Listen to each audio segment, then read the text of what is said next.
राजधानी दिल्ली में श्री गुरु गोबिंद सिंह केवल सच सम्मान 2025 का भव्य आयोजन। आप देख रहे हैं G19 टीवी मानवाधिकार क्रांति।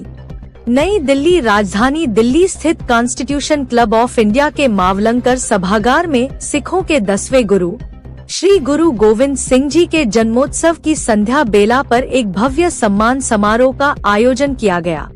यह कार्यक्रम श्रुति कम्युनिकेशन ट्रस्ट एवं केवल सच राष्ट्रीय पत्रिका के संयुक्त तत्वावधान में आयोजित गुरु गोबिंद सिंह केवल सच सम्मान 2025 के अंतर्गत संपन्न हुआ। कार्यक्रम का उद्देश्य समाज के विभिन्न क्षेत्रों में उत्कृष्ट एवं प्रेरणादायी कार्य करने वाले प्रबुद्ध व्यक्तित्वों को सम्मानित कर उनके योगदान को सार्वजनिक मंच पर रेखांकित करना रहा। समारोह में देश भर से आए गणमान्य अतिथियों, बुद्धिजीवियों एवं समाज सेवियों की गरिमा में उपस्थिति रही। इस अवसर पर कार्यक्रम के मुख्य एवं विशिष्ट अतिथियों में आनंद केडिया, मुख्य प्रधान आयुक्त, पीवी भजंत्री, पूर्व मुख्य न्यायाधीश, पटना उच्च न्यायालय, इंद्रेश कौशिक जी महाराज, प्रसिद्ध कथावाचक सुश्री बांसुरी स्वराज, माननीय सांसद संजय मयूख, माननीय पार्षद एवं गुरप्रीत सिंह रम्मी, प्रसिद्ध ऑक्सीजन मैन, सरदार वलजिंदर सिंह दकोहा, अध्यक्ष ऑल इंडिया मजहबी सिख फेडरेशन शामिल रहे। कार्यक्रम का शुभारंभ सभी अतिथियों द्वारा विधिवत दीप प्रज्वलन के साथ किया गया, जिसके पश्चात श्री गुरु गोबिंद सिंह साहिब जी के चित्र पर पुष्प अर्पित कर उन्हें श्रद्धांजलि दी गई। वक्ताओं ने अपने संबोधन में गुरु गोबिंद सिंह जी के त्याग, साहस, समानता और मानवता के संदेशों को आज के समाज के लिए अत्यंत प्रासंगिक बताया। समारोह के दौरान समाज के विभिन्न क्षेत्रों में उल्लेखनीय कार्य करने वाले व्यक्तियों को गुरु गोबिंद सिंह केवल सच सम्मान 2025 से सम्मानित किया गया।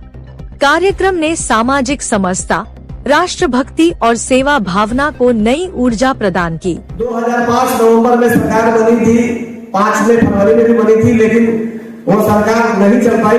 फिर नवंबर में सरकार बनी और दीर्घायु रूप से वो सरकार चलती हुई आज तक चली आ रही है। ठीक उसके 6 महीने बाद उस सरकार को पीछा करने का काम केवल सच करने के लिए 2006 में मई 2006 से हम लोगों ने यात्रा शुरू की कि सुशासन की सरकार कैसी चल रही है, उसकी हम समीक्षात्मक काम भी करते चलेंगे। हम उसके अच्छे, बहुत अच्छे या कहीं कुछ कमियां रह जा रही है, उस पर हम लोग ध्यान आकृष्ट करते हुए काम करेंगे। और आज हमारे बिहार में माननीय मुख्यमंत्री श्री नीतीश कुमार जी के नेतृत्व में 20 साल से नियमित रूप से सरकार चल रही है और ये केवल सच में 20 साल से नियमित रूप से चल रहा है। हम लोगों ने एक यात्रा शुरू किया कि हम लोग पत्रकारिता करते हैं। हम भी हमारे टाइम्स में सहारा समझ में बड़े बड़े अखबारों में मैंने लिखा, लेकिन मुझे लगा कि मुझे जो लिखना चाहिए वो हम लिख नहीं पा रहे हैं। तो हम लोगों ने एक पत्रिका निकाली और उसका नाम रखा केवल सच, और भारत सरकार के सूचना प्रसारण मंत्रालय ने वो इजाजत दी कि आप इस नाम से पत्रिका का संचालन कर सकते हैं। और उसके बाद से हम लोगों ने केवल सच लिखना शुरू किया और उसी समय हम लोगों ने नारा दिया कि हम हर जगह होंगे जहां का खून लाल होगा, कभी उठाकर देखना केवल सच का नाम होगा। और उसी शब्द पे हम लोग इसी तरह से काम करते जाएंगे। हम हर साल अपने किसी न किसी महापुरुष से, चाहे वो किसी जाति के हो, किसी धर्म के हो, किसी क्षेत्र के हो, हम वैसे महापुरुष से जिनकी कृति आज लोग भूलते जा रहे हैं। आज हम उनको याद करते हैं जिससे सिर्फ आमदनी हो, लेकिन हम वैसे लोगों को भी टारगेट करके काम करना चाहते हैं जिनका योगदान समाज में हो। हमने संजय मयूख जी को काम करते हुए देखा है बिहार में। बहुत ज्यादा उम्र के संजय जी के बुजुर्ग लगते हैं, क्योंकि उन्होंने इतना परिश्रम किया है, इतना परिश्रम किया है कि बहुत कम ऐसे लोग हैं जो इतना परिश्रम करने के बाद स्टैंड करते हैं। लेकिन इनका मेहनत परिश्रम लगाया और आज यहाँ तक आए हैं। ये हमने अपनी आंखों से देखा है इनको परिश्रम करते हुए। और आप तब खुशी मिलती है जब दिल्ली के भाजपा कार्यालय में इनका एक बढ़िया व्यवस्था, सब कुछ व्यवस्थित ढंग से चल रहा है और ये अपने लोगों को आज भी नहीं भूले हैं। आज भी वही स्वभाव, वही मृदुभाषी व्यवहार है जो कल था। तो हम ऐसे लोगों के साथ चलते आ रहे हैं और हम लोग आगे भी काम करते चले आएंगे। इंद्रेश कौशिक जी महाराज, हम लोगों ने जब बिहार में कोरोना का काल आया तो लोगों को लगा कि लोग घर में बंद है, तो हम लोग क्या करें। जाति के ब्राह्मण हम लोगों ने सोचा कि हम लोग एक अभियान चलाते हैं जिससे हम लोगों को जागृत करेंगे और धर्म के प्रति लोगों का विश्वास जगाएंगे। क्योंकि काम हमारा ब्राह्मणों का अपने यजमान को किसी तरीके से स्वस्थ और दीर्घायु रखना है और राष्ट्र के प्रति समर्पित भाव से उनको जागृत करते हुए रहना है। उसी अभियान में हमारे इंद्रेश जी अयोध्या में अयोध्या धाम है, कामाख्या माता का मंदिर है। देश के ऐतिहासिक विरासत और सिख धर्म खालसा पंथ के प्रवर्तक माने जाते हैं। सिख धर्म के 10वें गुरु के रूप में अवतरण जिनका हुआ था, उनका नाम गुरु गोविंद सिंह जी महाराज।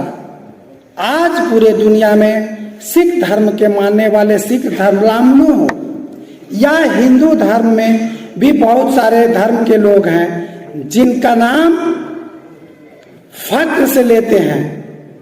फक्र से इसलिए लेते हैं कि उनका जन्म बिहार की मिट्टी, बिहार की धरती पटना साहिब में हुआ था।